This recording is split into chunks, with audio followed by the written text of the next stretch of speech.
का शिष्य बनने के लिए कंगन पहनना जरूरी है क्या? कंकण मतलब ये रुद्राक्ष का जो हाथ में हम लोग 12 दाने का पहनते हैं। जिज्ञासा उस पे आई है, रेम्पो का है, संजय प्रसाद।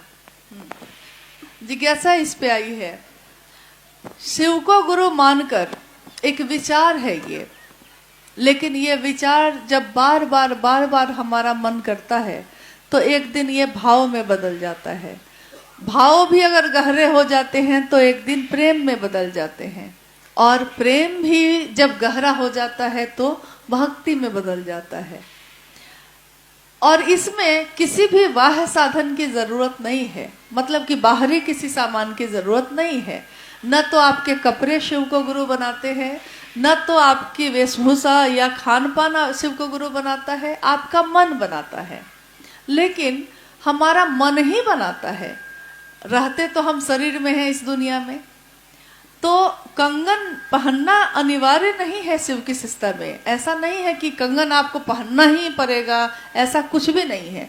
कोई ऐसा नियम शिव की शिष्टता में नहीं है, कोई नियम नहीं बनाया गया है, क्योंकि जगत के गुरु शिव आपके गुरु हैं, और जो जगत का है वो हर तरह के लोगों का गुरु होगा, चाहे वो कैसे भी हो, तो वो नियम नहीं बनाएगा। कंगन पहनने का भी नियम नहीं है, लेकिन साहब हरिंद्रानंद जी ने कहा कि ये हाथ में पहना हुआ कंगन आपके गुरु कार्य में आपकी सहायता करता है, मदद करता है। कैसे? जैसे हम लोग अगर कहीं जा रहे हैं और कोई बगल में बैठा है तो अचानक वो आपके हाथ को देख के कहता है कि आपने रुद्राक्ष पहना है, क्यों पहना है? तो आपको एक मौका मिलता है उससे ये बताने का कि हम लोग शिव को गुरु मानते हैं, और गुरु मानकर हम अपने हाथ में ये 12 दानों का जो कंगन है वो पहनते हैं। तो वो पूछता है कि क्या है 12 ही क्यों होता है? तो हम उसको बताने लगते हैं कि 12 राशि है, 12 ज्योतिर्लिंग है, इसकी गणना है। लेकिन इन सबसे ज्यादा बढ़ के ये है कि रुद्राक्ष हमेशा आपका शुभ करता है। वो हमारे मानसिक और शारीरिक जो भी तरंगे हैं उसको नियंत्रित करता है। विज्ञान ने भी माना है कि आपके जो बीपी है, ब्लड प्रेशर, उसको नियंत्रित करता है, आपके मानसिक तरंगों को भी नियंत्रित करता है।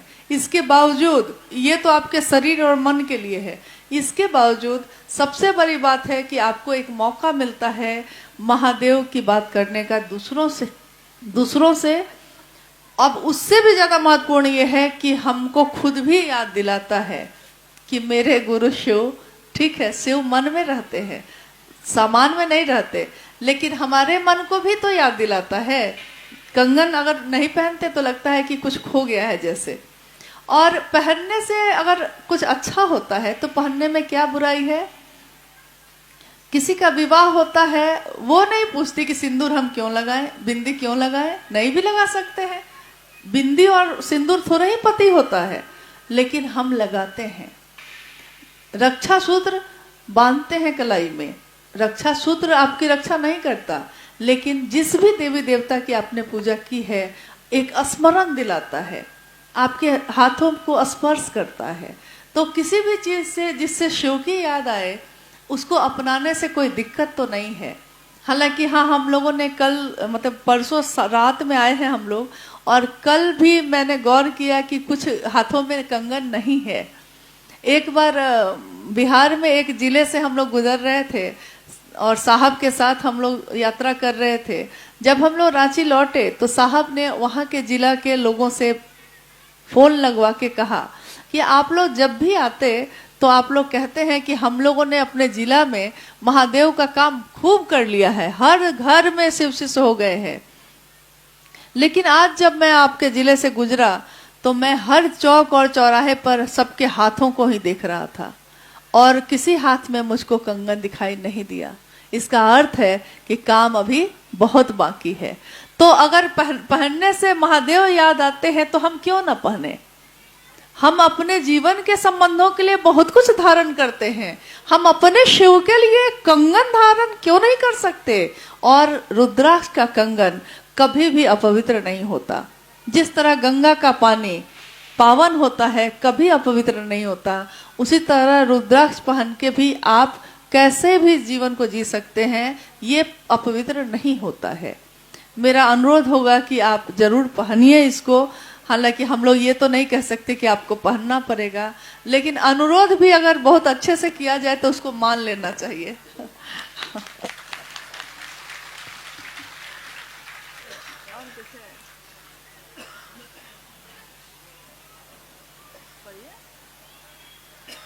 यहाँ दीक्षा नहीं दी जाती है, वे शिष्य कैसे बनेंगे?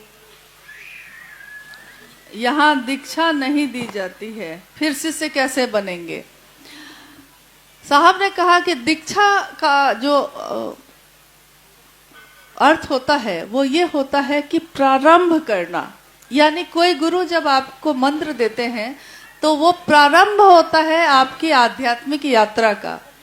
तो दीक्षा जैसे ही हम कहते हैं, जिस पल हम कहते हैं हे शिव आप मेरे गुरु हैं, मैं आपका शिष्य हूं, मुझसे इस पे दया कर दीजिए, उसी क्षण हमारे मन में एक विचार पैदा होता है कि शिव मेरे गुरु हैं। आपके नाम की घोषणा भी जब होती है तब भी ऐसा ही होता है। तो उसी क्षण आपके मन में प्रारंभ हो जाता है कि शिव मेरे गुरु हैं। ये विचार प्रारंभ होना ही दीक्षा है। इसमें कोई भी अलग से कोई प्रक्रिया नहीं बनाई गई कि हाँ कोई कान में मंत्र दिया जाएगा या मतलब कुछ ऐसा बताया जाएगा जो सिर्फ आपके लिए होगा, दूसरों को नहीं बताना है। क्योंकि बहुत शरीरधारी गुरु जब दीक्षा देते हैं तो वो कोई ना कोई मंत्र देते हैं और वो कहते हैं कि ये मंत्र सिर्फ आपके लिए है, दूसरे को मत बताइएगा।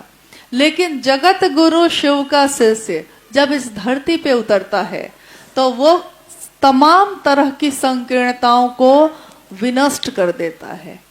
जो हम अलग अलग जातियों में बटे लोग हैं, अलग अलग धर्म में, अलग अलग संप्रदाय में बटे लोग हैं, वो शिव के दरबार में जब होते हैं तो सब एक हो जाते हैं। उन्होंने एक उद्घोष किया साहब हरिदयानंद जी ने। उन्होंने कहा कि आपके मन में, आपके हृदय में जो भाव संचरित होते हैं वो क्या हो? वो एक हो। आपका मंत्र एक हो। आपके मन और विचार में जो भाव संचरित होता है वो एक हो। आपकी मंत्रणा करने की सभा एक हो। मतलब एक शिव, बाकी सब शिव के शिष्य। और शिव के शिष्य जो होते हैं वो दास नहीं होते, क्योंकि महादेव जो है वो सेवक नहीं बनाता है। महादेव के बारे में आपने कभी सुना है कि कोई सेवक है उनका? आपने हमेशा पढ़ा होगा, सुना होगा कि महादेव के गण होते हैं। गण का अर्थ होता है आदमी। महादेव, मैं कौन हूं? तो मैं महादेव का आदमी हूं। गण है वो। तो महादेव गण बनाते हैं। शिष्य को भी धीरे धीरे अपने संपूर्ण रूप से मिलाते हैं। गुरु के रूप में जहां तक हमारा मन समझ सकता है वहां तक उतरते हैं और धीरे धीरे परिमार्जित करके अपने ही संपूर्ण रूप से मिलाते हैं। इसीलिए हम कहते हैं कि भगवान शिव को अपना गुरु बनाइए। जैसे इस जगत में हमारे भी अनेक रूप हैं, अलग अलग रूप हैं। हम एक समय में किसी की पत्नी, किसी की बेटी, किसी की माँ, किसी की दोस्त, किसी की कुछ बहुत कुछ होते हैं एक ही समय में। और एक ही समय में हम अपने हर उस संबंध को वही भाव लौटाते हैं। पति अगर पुकारता है तो पत्नी के भाव से, पुत्र ने पुकार लिया है तो माँ के भाव से, एक ही साथ ना। यानी हम लोगों को ये आता है कि हम एक ही समय में अलग अलग संबंधों को अलग अलग भाव से जवाब दे सकते हैं, उसका उत्तर दे सकते हैं। तो जब शिव को गुरु हम बनाते हैं तो हम लोग को लगता है कि भगवान तो वो है ही, तो गुरु बनाने की क्या जरूरत है। लेकिन हम भूल जाते हैं कि तीनों लोगों की संपत्ति भी मिल जाए और अगर उस संपत्ति को संभालने का ज्ञान नहीं मिले तो क्या होता है। रावण को तीनों लोगों की संपत्ति मिली थी ना, और वो शिव का बहुत बड़ा भक्त भी रहे। शिव के बहुत बड़े भक्तों में एक रावण का नाम भी आता है। शिव से वरदान मांगा, तीनों लोगों की संपत्ति मांग ली, शिव ने दे दिया। भगवान के रूप में वो आप जो मांगेंगे खुश होंगे, दे देंगे। गुरु ऐसा नहीं करते।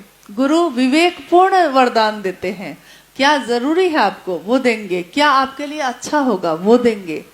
तो जब वो शिव सारे रूपों में आपको सब कुछ दे सकता है, लेकिन अगर उसका ज्ञान ही हमको नहीं होगा संभालने का, तो संपत्ति होते हुए भी सारी संपत्ति बर्बाद हो जाती है अगर उसको संभालने का ज्ञान नहीं हो। दुकान खोल लेना बड़ी बात नहीं होती है, दुकान चलाने का ज्ञान नहीं हो तो दुकान बंद करनी पड़ती है आपको। खेत खरीदना बड़ी बात नहीं है, खेती करने का ज्ञान नहीं हो तो खेत बंजर बना रह जाता है। जीवन में, इस इंसान के जीवन में जन्म लेना बड़ी बात नहीं है, इंसान के जीवन को जी लेना बड़ी बात होती है। जीवन जीने की कला सिखाते हैं जगत गुरु शिव।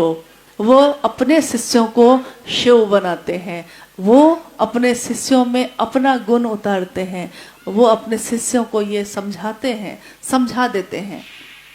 आप कहिएगा शरीर में नहीं है वो, लेकिन आपका मन ही किसी चीज को ग्रहण करता है।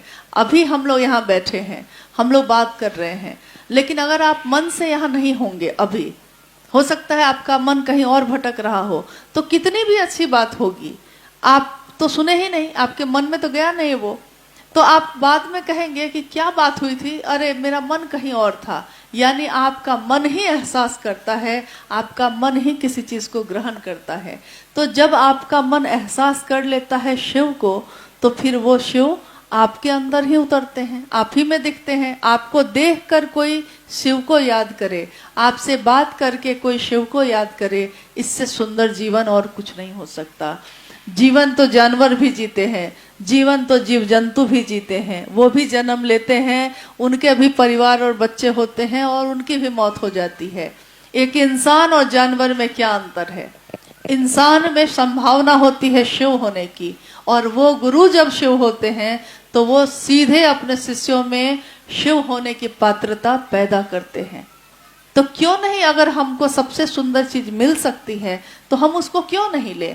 हम सोचने में हम अपना समय क्यों बिताएं, और क्यों ये एक बात दूसरों को भी नहीं बताएं?